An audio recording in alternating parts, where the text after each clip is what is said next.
Alright, so imagine this. You're at your favorite local dive bar, blowing off steam, sipping your way through your usual post-work paloma. Maybe you're casually scrolling on your phone. Maybe you're making conversation with the quaint crew of bartenders and regulars that you've become accustomed to seeing at this point.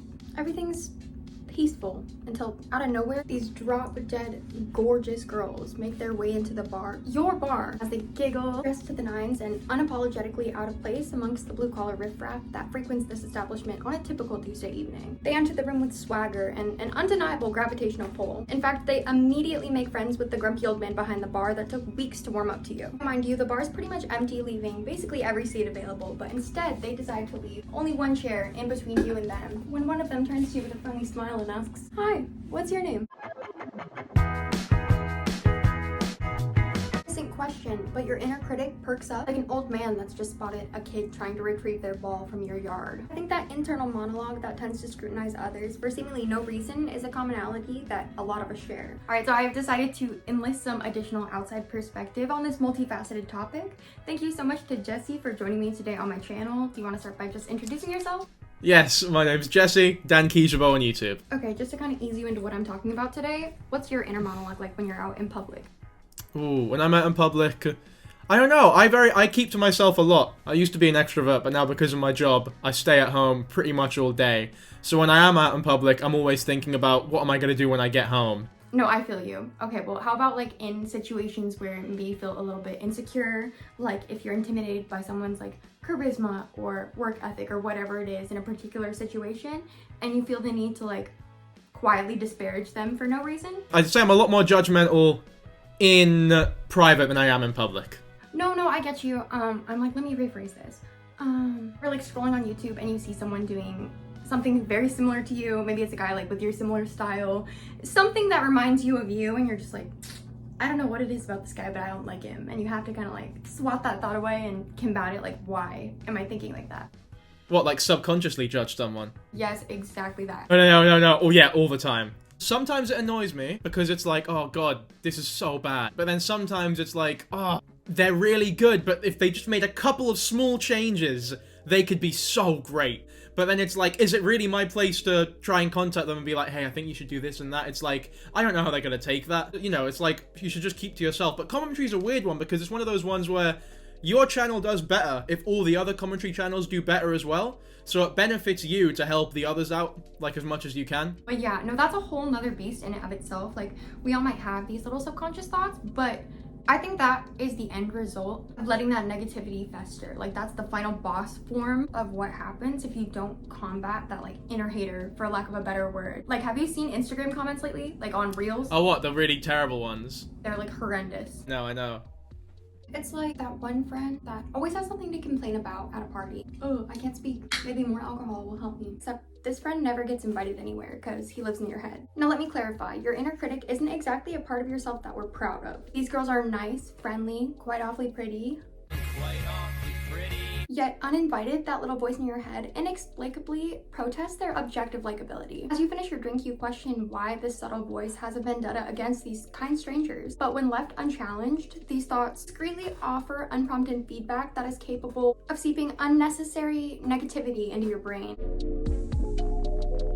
Many of us have days where the idea of stepping outside feels daunting, as if every stranger we have the misfortune of encountering is scrutinizing everything we do with the magnifying glass. As you may or may not know, this dreadful experience burdens many of us more than you might think, and it's called the spotlight effect. According to a Better Up article, this psychological phenomenon known as the spotlight effect makes you feel like everyone's paying attention to you, be it good attention or bad. The article further elaborates. Either way, it often leads to increased self-consciousness, and in some cases, social anxiety. Yeah, no, it's dark, dude. I cannot post on Instagram like that. But I don't know if it's just within the past 6 months or if I've just been noticing it within the past 6 months, but I feel like the internet is just getting so volatile. It's so commonplace to just like disparage anyone and everyone online. Like, you see something that bothers you, like people feel the need to comment, where I feel like there used to be a layer of filter. You know, we have that dissonance to have the thought, either combat it or freaking put it out on Instagram, and a lot of people choose the latter, which is concerning. I don't think it is within the last 6 months. I think that's just because you've been on the internet more in the last 6 months and like you're making content now and shit.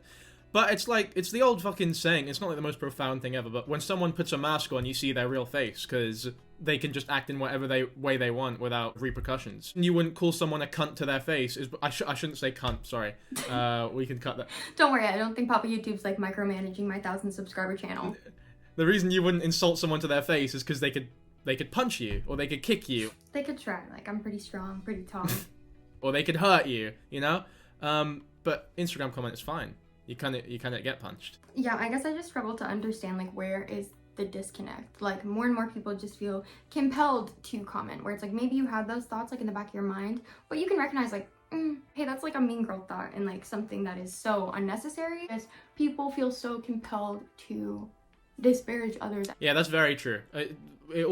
Most people who insult people, it all stems from a place of insecurity. It's just this toxic feedback loop that can affect the way you interact with the world and, of course, the way you feel about yourself.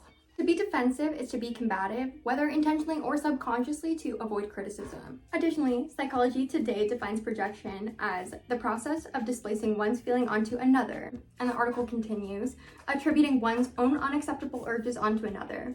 So the fear of judgment from others reinforces our internal critic, and I think it's our responsibility to challenge those thoughts. In a world increasingly polarized by social media and digital interactions in general, the subconscious desire to disparage and criticize others, often without substantive cause, I think has only become more and more prominent with the amplification of the internet. Deep down, critiquing someone else, even subconsciously, can be an easy self-indulgent distraction from our own glaring quirks. After all, if we're hyper-focused on whether someone else's life decisions are sound, we can ignore the fact that we've been in the same pair of sweatpants for the 5th day in a row. I don't know if you've ever been around people who have been on MDMA or Molly or E or whatever you call it over there. Once or twice. Yeah? It's a drug, it just makes you so happy. So whenever someone is on it, they're never mean to anyone. You'll never see anyone on Molly be mean to anyone. I can tell you've done, by the way. Anyways, I get it. It's the solution. We need to put it in the water. No. It's not the solution, because it's a fucking powerful drug that you should not be doing consistently. But it is just, I think it's just an interesting point that when you're made to be that happy, there's no desire inside of you to insult someone else or make someone feel shit. If anything, you're so happy that all you're wanting to do is make everyone around you happy as well. Like everyone on Molly, they're hugging people. Oh, you're so great. I just appreciate you so much. When you're happy in yourself, you want to make other people happy. But when you feel like shit and you're insecure, you want to express that in ways that are like harmful.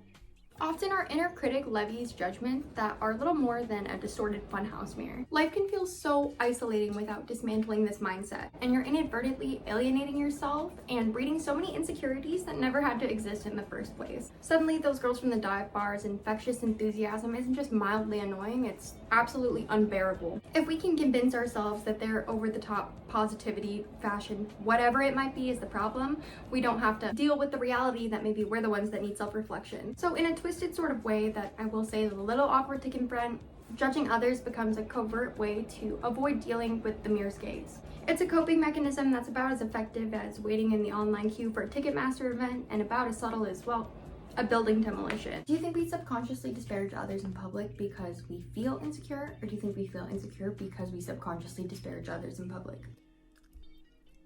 Do you think we're insecure because we insult others, or do you think we insult others because we're insecure? No, I'm sorry, that was like a dog shit question. No, it's not dog shit. I just, could you narrow it down a little bit more? Just, I guess the reason I started picking this apart is I'm just wondering, like, is it chicken or the egg? Like, do we feel some type of way about other people because we feel like other people are judging us, or does it work the other way around? I don't know, that's a good question. Yeah, I mean, I don't think it is chicken or the egg, because it's not purely, like, science-based, you know? I think it is just a self-fulfilling cycle. Do you think that's something that comes, like, naturally to us to prematurely judge others, or do you think it's something that's, like, societally ingrained? I don't think so, you know, but I think that's because I grew up with very eclectic groups of people when I was younger. Because I was moving around a lot. I was in Egypt, I was in London, and it was always around strange people. Because they were, like, council estates. I don't know if what you call council estates in America. I guess government funded, like government funded places to live. But then in Egypt, there was like revolutions and shit going on. So I was always surrounded by poor people, rich people. So it was like, I don't know, there was no proclivity to judge people. Because if someone does something, unless you Unless you've been in their shoes or their situation, it's just like, you've got no right, really. If you silently find faults in every little thing about strangers, you're creating a pattern of behavior that will eventually lead you to be just as, if not more, judgmental of yourself. Whether it's secretly being a little bit jealous that your friend is better at guitar than you, or feeling threatened by a stranger's charm and charisma at a party, this voice often shows up when we're feeling at our most insecure and vulnerable. By focusing on the faults of others, we distract ourselves from facing our own shortcomings, however minor or major they may be. Being overly critical can transform us into a fun-loving friend to the human embodiment of a rain cloud, the self-perpetuating cycle where we lose sight of the good stuff. And even if those thoughts are occasional for you, if you don't combat them when they creep into your head, they have the potential to render you a more negative person in general. The compulsion comes from an insecurity within yourself. Or some people aren't insecure, you know? Some people are just dicks, you know? It is just in some people's temperament to take the piss and be an arsehole. I think the main thing is when someone stands out in a way that's like they're trying to make something of themselves and they're actually giving something a good go. And I think YouTube is actually a great example of that, because a lot of people want to be a YouTuber. But becoming a YouTuber is, like, embarrassing. It's fucking humiliating. So a lot of people have YouTube channels, and they wouldn't even dream of telling their friends that they've started one, because they know they're gonna get bullied to fuck because of it. Because it's embarrassing to try your hardest at something in front of other people, especially when that thing isn't going well. When it starts going well, it's like, oh, yeah, fair play, fair fucks, you're doing something and it's working out for you. But if you're putting your all into something and it doesn't work, that's the fear, is that if it doesn't work and everyone's looking at you like this fucking weird cunt. When you do escape your comfort zone, like you're doing now, making the videos and that, now when you see someone else do a similar thing or give it their all at something that isn't exactly going well, hopefully you'll think like, there's something, maybe before you started this, it's like, you'll feel what everyone else feels. But now it's like, oh, you know what, I've been there, I see what you're trying to do, and even if it doesn't work out for you, at least you dared to be great, at least you gave it a good go. I wish I did this when I was 20-year-old, I wish I had, like, taken this opportunity, or tried this a bit harder. Oh, that is so real, and that was incredibly profound, first of all. I'm like, thank you for sharing that. Second of all, I think you're 100% right that practicing empathy is the most effective tool that we have to combat baseless negative thoughts, especially when they're disparaging about other people, like recognizing and combating your own insecurity. I don't think anyone could have said it better. Thank you so much for joining me today on my channel. I super duper appreciate it. So next time you find yourself ready, or I should say your inner hater, ready to launch into a critique, take a step back and challenge why you're having those thoughts. What's up? I'm Kinetic Kel. Thank you for tuning into my channel. Thank you so much to my friend for sharing his insight with me on this video. Check out his channel here. Make sure to subscribe. Thank you for watching my video. Please subscribe if you enjoyed.